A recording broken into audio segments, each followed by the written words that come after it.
وَأَنْفِقُوا أَمْوَالَكُمْ بِالزَّكَاةِ. اللہ تبارک و تعالیٰ کے نبی کا محبوب کا فرمان ہے کہ اپنے مالوں کی حفاظت کرو زکات کے ذریعے. یہ بات یہاں تک آئی. اور زکات کے ساتھ دوسرا فائدہ، یا تو آپ جو کاروبار کر رہے ہو اللہ تبارک و تعالیٰ اس کاروبار کو بڑھائیں گے، مزید دیں گے، یا پھر اللہ تبارک و تعالیٰ اس تھوڑے میں اتنی برکت دیں گے کہ آپ کی ضرورتیں پوری ہو جائیں. اس لیے رمضان میں اس لیے اس کی ترغیب کی جاتی ہے کیونکہ رمضان میں اعمال میں کے ثواب میں اضافہ ہوتا ہے. ایک فرض ادا کرنے کا ثواب 70 مرتبہ ادا کرنے کے برابر ہے. صدقہ فطر 60 روپے گیہوں کا اللہ نے خوب دیا ہے تو جو ادا کرو، تقریباً 3.5 کلو اور دیا ہے اللہ نے تو کشمش سے دو، اور دیا ہے اللہ نے کھجور سے دو، چھوارے سے ادا کرو، 3.5 کلو کی 3.5 کلو قریب. لیکن ہمارا ایک آخری وظیفہ رہتا ہے کہ کم سے کم یہ تو دے دو تاکہ ایک ذمہ داری پوری ہو جائے. اس لیے میرے عزیزوں کے بھائیوں کہ ہم ان باتوں پر عمل کریں انشاءاللہ بڑا نفع. ایک تو ہمیں کیا کرنا ہے کہ عید کے بعد نمازوں کا اہتمام اسی طریقے سے کرنا. دیکھو میرے عزیزوں، فائدہ ہمارا قبر میں دفنانے کے بعد کوئی نہیں پوچھتا سوری باتیں پڑھنے. بچے مہینوں تک روئیں گے بس کہ ہاں بہت اچھے تھے ہمارے بابا، بہت اچھے تھے ہمارے بھائی، یہ کرتے تھے. اور اس کے بعد پھر مہینے بعد سارا کام ختم. اپنے گاؤں میں پھر سالوں میں کبھی کبھار یاد آئے گا تو فائدہ کس کا ہوا، نقصان کس کا ہوا، سب کو معلوم. قبر میں دفنانے کے بعد صرف اعمال کا معاملہ ہوگا، نماز کا معاملہ ہوگا. اس لیے خدا را اپنے اوپر رحم کرے، ظلم نہ کرے، نمازوں کا خوب اہتمام کرے. ایک بھی نماز کسی بندے کی نہ چھوٹ کر پائے. بڑا آسان سا عمل ہے. جب اس پر آؤ گے تو بات کے کام بنتے چلے جائیں گے. جب اس سے دور بھاگو گے اللہ دنیا کے حوالے کر دے گا. جاؤ جاؤ دنیا کے حوالے، میرا کوئی معاملہ تم سے نہیں. اس لیے میرے عزیزوں کے بھائیوں کہ ہم عہد کریں، اللہ کے وفادار بنیں، اللہ کے عہدوں کو پورا کرنے والے بنیں.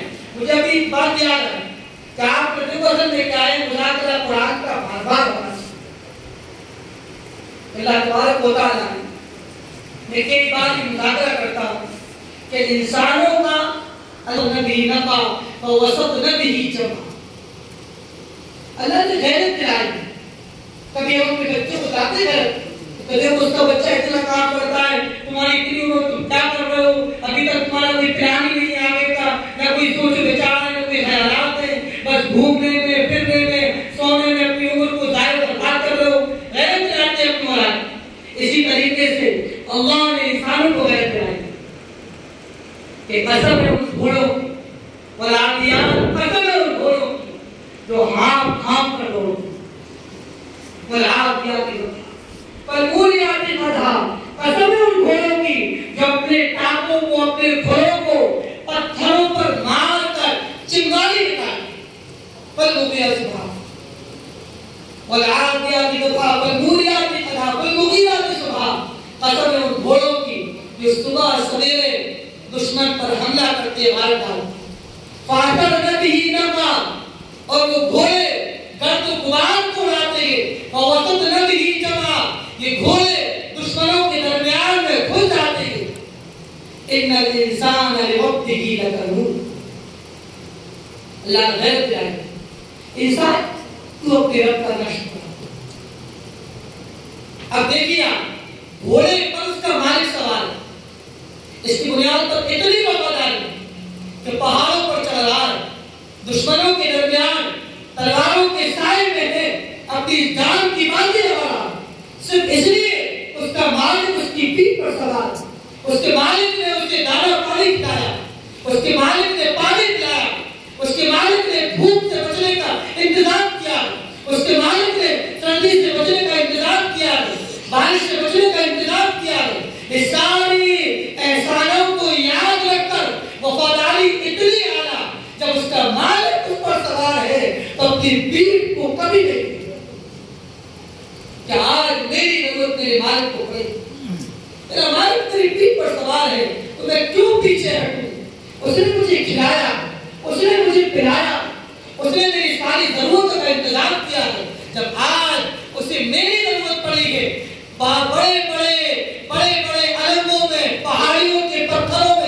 اونچی پہاڑیوں پر گھوڑا اپنے آپ کو مشقت میں ڈال کر چلتا ہے.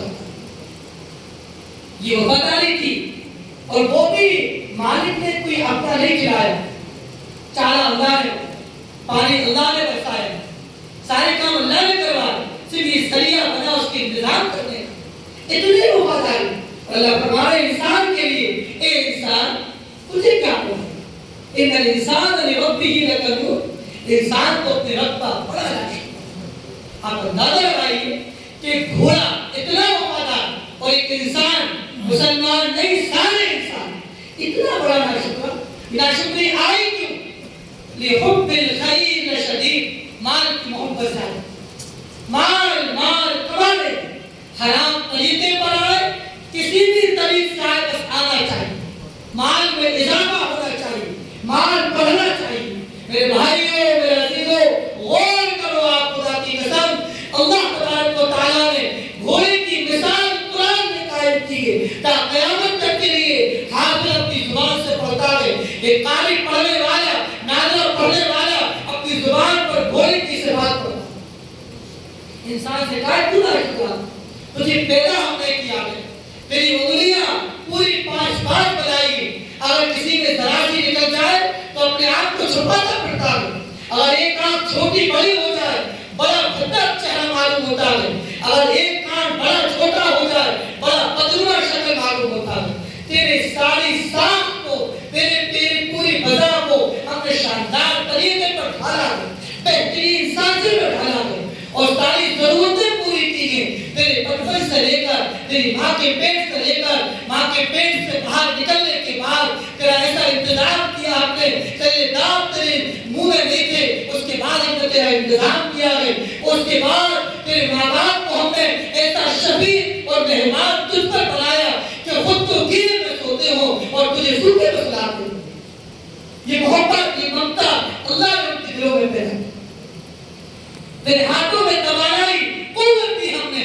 اور آج جب تو عقل پر آیا, جب تو طاقتور بنا, آج میرے سامنے میرا منادی کہتا ہو حی علی الصلاۃ, آؤ نماز کے لیے, حی علی الفلاح, آؤ کامیابی کے لیے. اللہ اکبر, اللہ اکبر, اللہ سب سے بڑا ہے. اور میرا ظاہری عمل, میرا ظاہری جواب یہ کہتا ہو نہیں مجھے دکان پر کام ہے, مجھے اپنے دوست سے ملنا ہے, میں اپنی کار کو نہیں چھوڑ سکتا, میں اپنے کاموں کو نہیں چھوڑ سکتا. یہ میرے عزیزوں اللہ کے ساتھ ناشکری ہے. ہم سے اچھا تو گھوڑا ہے, کچھ نے اپنے مالک کی وفاداری میں یہاں تک اتر آیا کہ اپنے آپ کو کبھی پیچھے نہ کیا, ہر وقت تیار رہا. ایسی تو کہاں سے برکت ہے؟ آپ غور کرو ان آیات پر, آپ غور